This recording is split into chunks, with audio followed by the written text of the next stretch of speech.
Hello everybody, welcome back. This is Tammy. I'm so glad that you're here today. So today I thought, what could I tell my lovely subscribers? Kind of show you something else that I kind of do, okay, so let me just get started. So, as a junk journal maker, I'm sure you've realized that pretty much every junk journal you create, you end up with some scraps of paper. And as junk journalers, we're probably not real happy about throwing those papers away. At least I know I'm not. I try to do my best to hold on to little scraps of paper because you can use them in so many different ways. So I guess maybe the title of this video should be Scrap Buster, another way to use your scraps in junk journals. So as you can see here, I've got kind of an example of what I'm going to be showing you. But yeah, so and then over here I've got this lovely box. This is a photo box. I get mine from Michael's, and you can see here this is my photo box for paper scraps. I have two of these. This one is for non-dyed or coffee dyed or painted. They're probably not exactly 100% clean anymore. And then I have another one for coffee dyed or dyed or painted paper scraps. So yeah, as you can see, I've got all kinds of different sizes kind of thrown in here. Most of what this these scraps are not so much on the top. Most of what you'll find in here are thin strips of paper, which kind of come from getting your scrap. If you're using scrapbook paper in your junk journals, you'll know that you have a lot of little small pieces left over, or if you're making mini albums, would be another common thing that you would have left over. But a lot of it are things like this that are kind of skinny, a little bit too skinny to do much of anything with, and sometimes kind of ripped. So here's another one. So this is from the top of the scrapbook paper pad, like this, where this is perforated, but I think it still looks nice and interesting.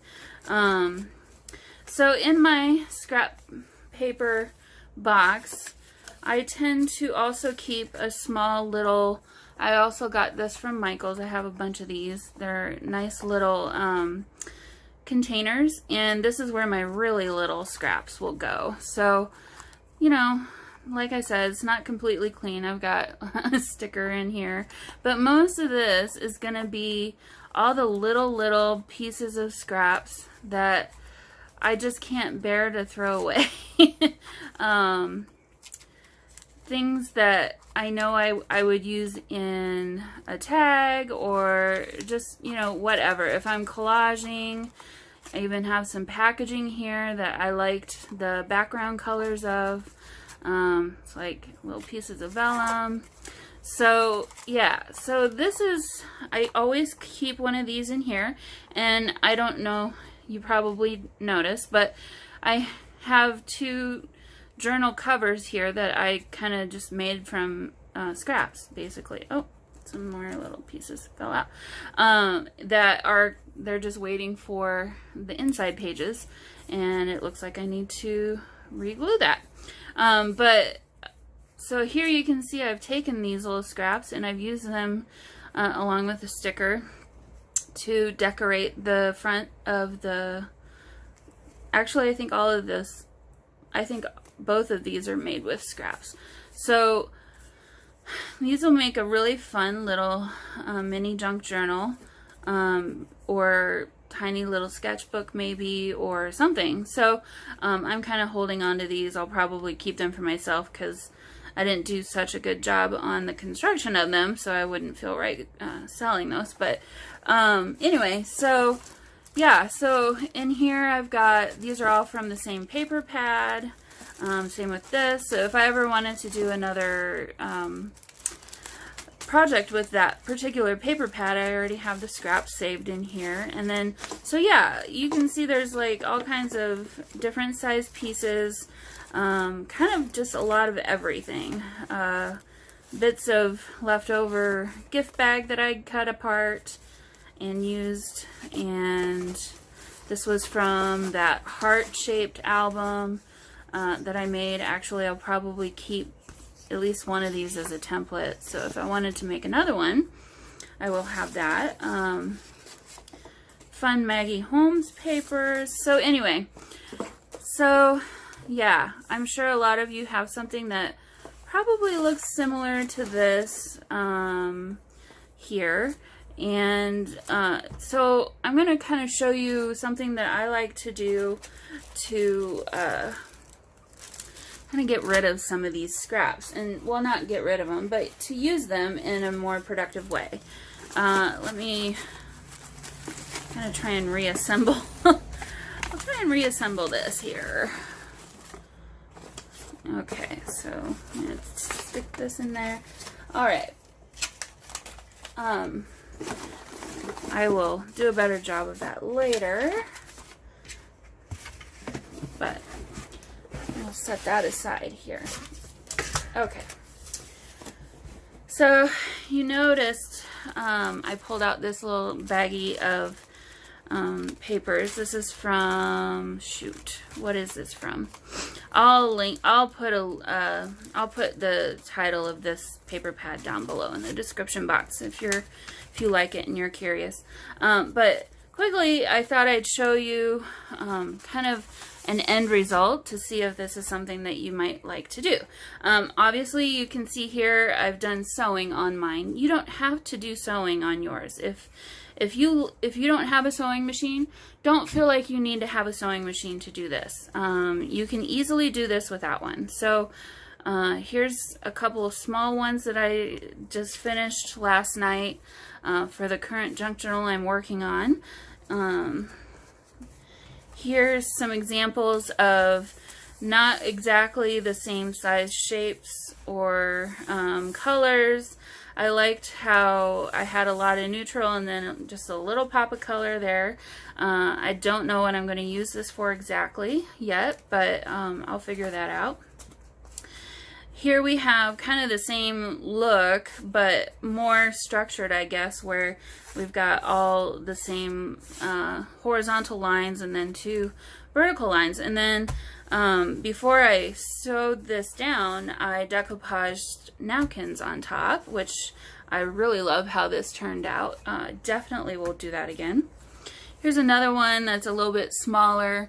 Lots of smaller, littler pieces. I'm not gonna lie, this one took a lot longer to do than, say, this one did. Just because, you know, smaller pieces, there's more sewing involved. It just takes longer. So here's a similar one. I love how this one turned out as well. The vintage papers. These are a lot of coffee dyed papers, some Tim Holtz papers, matte papers. So there's that. I have a couple of versions of those, so I'll just quickly kind of go through. Here we have some leftover piece of book page that I had. Like, I don't know what I would use this for. I love the colors. I don't mind that there's a little bit of writing on this particular thing. I think it's awesome. I think this would make an excellent book cover. Same here. This is another paper from book page. So I had a lot of the same types of scraps. Same idea, but with brighter color of scrap pieces. Again, there's a lot of small little pieces going on in here, and if you can see, I didn't use black thread on this one like I did with the others. So here we have black thread. or a dark brown thread usually I'll do, or sometimes a darker green. This one is a brighter turquoise color. You can use whatever color a thread is going to really change the look of your piece. So here we have another one like that. Here we have, I like how this one, there's a big piece of paper here, and then there's some smaller pieces. So maybe it looks better upside down or right side up. So yeah, same with the bright turquoise aqua color. Again, this one I didn't like the way this stamped. It didn't stamp very well, so I decided to throw it in my scrap box, and I think it looks beautiful on this little scrap buster project. So some more of these. Here's another version with the decoupaged napkin on top, and another one of those, and that's it. Okay, so now that you've seen some kind of examples of ones that I've done in the past, let me show you how I do it. Well, actually, here we have a couple of works in progress. So if you don't have a sewing machine, and if you don't have one, just disregard this portion. So we'll just look at this. So here's one that I pasted the strips of paper on some coffee dyed music sheet that the words, so this is from Madame Butterfly, from the opera Madame Butterfly, and there's a lot of text about crucifying and death and, you know, some religious stuff, and, you know, not everybody's into that. So he is death guilty. You know, those aren't necessarily things I want in every one of my junk journals. So I decided I'm going to go ahead and use this sheet of paper. It's kind of sturdy. It's sturdy enough. It's not super thin or really old. It would hold up well to using this method. So I don't know if you can really see, but I actually originally pasted these scraps on top of an older sheet of music paper, which is a darker color brown here, that I then pasted on to this sheet of paper, because I just realized it was just going to disintegrate as I was sewing it. I noticed it was just pulling too much, so I decided, okay, let's go ahead and paste that on top of another sheet of paper, give it a little bit more sturdiness, and it's good to go. So anyway, here's an example of what it might look like without the sewing. So it still looks really cool. I think this would be an excellent journal cover. You could cut it up and make it into a background for some journaling tags.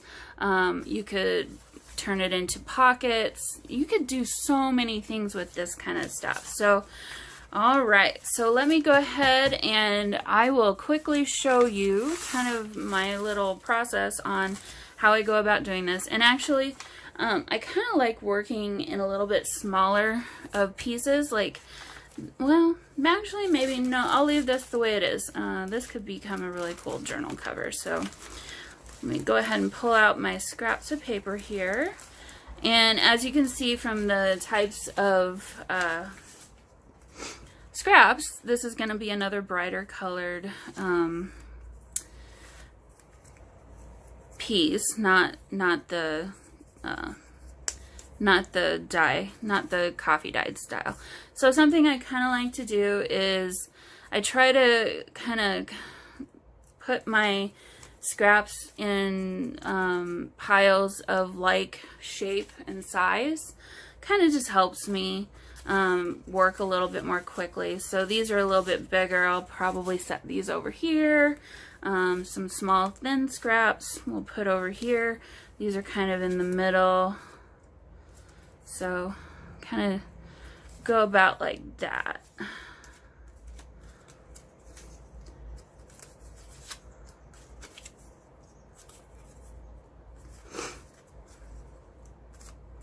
Sorry, I've got some sinus stuff going on today. My nose is a little stuffed up and sniffly, so I apologize if I have to sniff my nose a little bit. So these are fun. It's a lot of polka dots, pastel colors.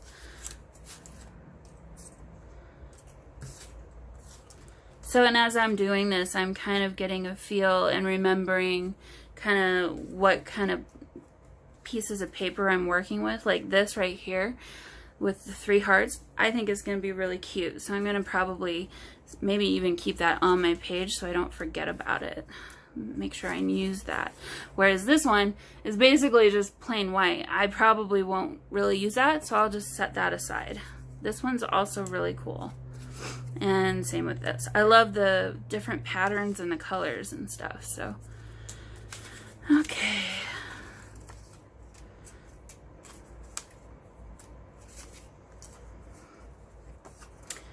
All right, so just about there.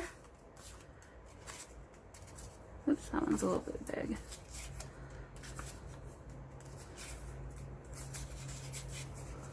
And these kind of look to me like maybe journaling cards, so I'll set those aside as well. Could probably use those in another project. Yeah, these all look kind of like journaling cards. But you know what? These would be really cool to use in our collage. Like that could be the main focal point, and you could kind of build around it. So that would be another idea if that's something. Or something like this. I love you more than ice cream. That's really, really cute. Actually, I think I might go ahead and use that as a focal point. So I think the rest of these are kind of journaling cards. So I'm probably not gonna, yeah. We'll keep this as our focal point. And if I'm thinking of this in the terms of a journaling cover, this would be the front cover and this would be the back cover, most likely, because we would wrap it around like that. So I'm going to go ahead and kind of keep this kind of focused over here, not exactly in the very middle, but still a focal point. So at this point I'm pulling out my glue stick. I happen to like the Yoo-Hoo glue sticks. Another glue stick I've used that I really enjoy is what's the brand that's, it's like orange and blue, shoot, oh, it's leaving me right now. I can't think of what it is, but it's a very popular one here in the United States. I think everybody, you're probably like, yep, it's this. We all know what you're talking about.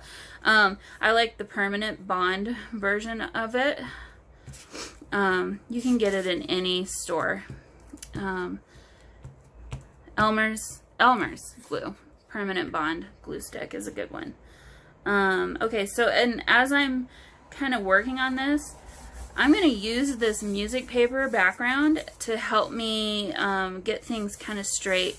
And I kind of like the way that on these, how the music was kind of peeking through the background. I think it kind of adds some interest. So I'm going to do some of that again with this one here. And I also like how this is going to be bright colors with the collaging, and then the background's going to be kind of coffee dyed and vintagey and a little bit darker colors. I think that could be really cool. Okay, so I decided I liked these. Oh, you know what? We could do something like that. So let me, and again, this is something where we're going to move kind of quickly. I'm trying not to think too much here. Actually, thinking more kind of could be a detriment in this process. Don't think too much. What we're doing is we're just plopping stuff down, and whatever ends up will be, and it will be awesome. Okay, so I'm going to try and put some bigger pieces down first and kind of work around those from there. Okay, so I kind of like that. Remembering that this is going to be on the back side of the journal cover, if this was a journaling cover. Actually, let's do this. I like that better. Okay. So again, not thinking too much, just kind of enjoying the process. This is where if you like to listen to a book or watch a movie or, you know, just watch your favorite TV program, have that on in the background, or have a conversation with a loved one. You're not going to be, your main focus doesn't have to be on this. Now see, I totally put that down crooked. If I was paying attention to the lines in the music, that would have helped me lay it down more straight. Okay, there we go. Another thing that I like to do is, and I don't have it, I don't have something here, actually, I think I have something right here. I have what I used in the trash. This is from a paper pad pack that I had bought from Tuesday morning, and so I might just fold this in half, and I'll just use this as my what I use to glue things with. So yeah, so I'll go ahead and I'm gonna keep working on this and turn on some music, and I'll be back. Probably I'll fast forward a little bit, and I will be back with you after a little bit.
So here we have the finished collaged pieces, I guess. As you could see, I wasn't spending lots of time kind of looking at, you know, every single piece. It was more just, yep, this will fit the space, let's put it there. I did have to do a little bit of extra on this, and actually I might still add another piece down here. The glue happened to be on the, as I was gluing this piece of paper, it was just a little bit dirty, so I covered that with this piece, and it looks like I probably need to add another one right there. But at this point you can be done, or you could, if you wanted to kind of blend them together, you could add some gesso at this point and kind of have like a whitewash on top of all of this. Or you know, if this was kind of, this could be a really cool art journal start. You could add your gesso, do some watercolor on top of that, and then you would have a really cool background for an art journal piece. Or but what we're gonna do now, because I have a sewing machine and I like to use it for things like this, I'm going to go ahead and start sewing around all the little pieces. Oh, and I almost forgot to mention, I did leave pieces of the music kind of showing through in places on purpose, because I think that it could be, I think it'll look really cool in the end. So here's a number down here. Another thing you could do is you could use some washi tape in amongst all of this too. Your layers don't all have to be the same height. It's going to add interest if you actually don't have them all the same height. So be creative. Or you could put ribbon down if you have bits or pieces of fabric. If you have bits and pieces of fabric, you could intertwine some of that in here too. So really it's completely, it's whatever you make it is what it will be, and that's what I love about these kinds of projects. So as you can see, you know, the back is still very clean. What I do while it's drying, because if you use glue stick, and glue sticks are not really alcohol-based glues, so there's water in them and they will tend to curl your paper. What I do is, while I'm putting my papers away, the strips of paper, I just stick my piece under my cutting mat here, and that's long enough for the glue to dry, and it keeps it nice and flat. So another little, I guess, tip or trick there. So at this point, if you don't have a sewing machine, you don't feel free to log off, or, you know, go to the next video. I'm gonna go ahead and film some of me sewing in between each of these, so you can kind of see what I do there. Okay, here we are looking at my sewing machine settings. Sorry, my hands are super dry right now, so I apologize about that. But what I've done is I like to set mine on, if you have decorative stitches, this is a fun thing to use those for. I've done some where I've mixed the different stitches, or use mostly zigzag stitch, and then maybe I'll use this particular one with the little stars, or this is another good one which just kind of adds more interest to it. But here I've got my sewing machine set to zigzag stitch, and this is the default setting, a width of 5. I guess, I don't know what the 5 means, millimeters or whatever. I really don't ever mess with the up and down setting, but you could do that as well. So 5 is a little bit wide for me. Pretty much if I'm ever doing anything, I'm going to go at least at a 4, but I tend to prefer 3 to 3.5. So I'm going to set mine today at 3.5 on the zigzag stitch, and that's the only stitch that I'm going to be using today. Let me try and get this set back the way that I had it so that you can see pretty well, and so that I can also see pretty well. Okay, so hopefully you can see okay. So as I'm looking at my paper, I'm going to be, well, this is really close up. Okay, I'm going to move this out of the way for a minute. So as I'm looking at my sheet of paper, I'm going to probably look for long stretches that I can start with. So like over here would be a great place to start. We can do one long stitch down here, and we can do another long stitch down there. Pieces like this, I would just stitch around that. Maybe I would start with this big piece first, do a stitch around that, and then go up here. There's gonna be, if you're doing it the way that I do it, and maybe you have a better way, and if you do, please tell me. I do lots of starting and stopping. I haven't really figured out a way not to do that yet. So if you do this yourself and you have figured out a way to not start and stop all the time, and you want to share, please. I'm all ears. So, okay. I don't know how well you can see the color, but I'm going to go ahead and I've decided to use a pink thread. I actually have my bobbin thread is a lighter pink color, and that's only because I already had that in my stash here. So I decided, since you're really not going to see the back anyway, because the bobbin thread goes on the back side, and then the thread that's threaded through the top shows on the top side, you really don't see the bottom color at all, so it doesn't matter to me if they don't match exactly. And actually, that's a really cool way to add more interest to your project. So really easy. Excuse me. Just going through. I'm going to back up 1 or 2 stitches, and that row is done. So here you can see we've got some cute pink stitches on there. And now I'm actually gonna trim these because I kind of want them out of my way. And I'm gonna do this next little section here. This is another really great project if you have a lot of vintage thread that isn't necessarily that strong for using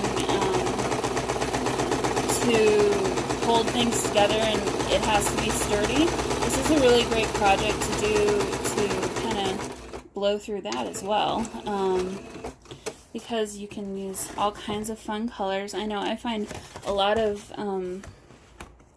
vintage thread at like estate sales and garage sales and things like that. This is a really great project to kind of work through that. Okay, so now I'm gonna go around this piece right here, and this is kind of the way I tackle it. I just kind of go through, and this is another really great project if you're trying to learn how to sew. This is a fantastic project for that, because guess what? You don't have to be very specific and exact on this. It's a great way for you to learn how your sewing machine behaves with paper, and you know, you're doing a lot of starting and stopping, which is another great thing to learn, kind of get the hang of that. If you want to, now see, I pulled the paper out. I made my needle and thread always the top one always has to go through the middle there and to the back. They both need to go to the back no matter what, every time you start. So things like that. If you're learning to sew, those are kind of the things that you need to kind of get used to and kind of practice with. So yeah, it'll kind of help you learn how to sew in straight lines too. So alright, I'm going to go down this row right here. And then you can learn how to pick up the pace a little bit and see how that feels too. And then slow it back down, and we're going to reverse. Alright, so far I'm kind of liking the width of my stitch. As you can see, I'm using a lot of extra thread by doing it this way. I don't necessarily love that I'm doing that, but like I said, I haven't really figured out a better way to do it yet. So if you have a tip or a trick, please tell me. Leave a comment or something. Leave a comment below. So I'm going to go ahead and keep working on this. Maybe I'll do a little fast forward, and I'll meet back up with you at the end.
And I finished the whole thing. I didn't film the whole sewing. Sorry, there goes the FedEx truck.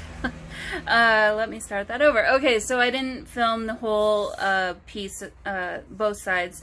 I filmed the front half, and hopefully you could kind of see some of the choices I was making as I was kind of turning around the paper and making directional changes. At the very end, I went back through and I didn't go completely around the whole outside edge, but wherever there were pieces of paper that I had glued down, and I see I missed this spot here, so I was already going to be covering this with another piece of paper, so I'll go ahead and do that. And then I see I missed these two here too, so but yeah, I went back around the whole outer perimeter. Sorry, and let me get back into the screen there. With a little bit wider or shorter stitch, I put it down to 2.5. So to just kind of finish it off, and here you can see I didn't continue all the way, but I picked it back up here, and it's a little boogered up right there. And same with here, where all the papers were, I just kind of went around the border. So here's the front. I don't know if you want to see the back or not, but here's the back. I don't know how well you can see what that looks like, but if this was a journal cover, this is where I would probably paste like a file folder or you know, whatever it was that I was using to cover my journal with, or if you wanted to use this as a page in your journal, you could definitely do that as well. It's super easy just to paste another sheet of paper on here. I don't know how well it would work for writing on top of, because this is kind of bumpy, but yeah, so as you can see, I did use a lighter color of pink thread from my bobbin than what I used on the top side, but you really don't see the difference. Sometimes if it's a drastic color, there is a little tiny stitch on the top from the bottom thread. I mean, you have to do that to keep the thread on, to keep it sewn. So I've noticed where, like, if you're using black on one and white on the other, you will see one or the other color on the top. So just keep that in mind if you want to do that. But yeah, I like how this turned out, and I'll figure out something to do with this in the future. And I think I'll go ahead and finish sewing this one and this one up. These are going to be a little bit easier because there's not quite as many direction changes. There's a lot more straight lines. But yeah, hope you all had a lot of fun watching this, and I know I had a lot of fun filming it for you. So and I hope, most of all, I hope you got some really good ideas from it, and you can take this idea and do your own thing with it, and share that. If you have your own YouTube channel, I'd love to see kind of what you do too. Leave a comment down in the description box below. No, you can't leave a comment in my description box. Leave a comment for me down below, and yeah, let's see what everybody can do with these. So, all right, until next time, I hope you all have a wonderful rest of your weekend, rest of your day, rest of your week, and I will see you all again very soon. Bye.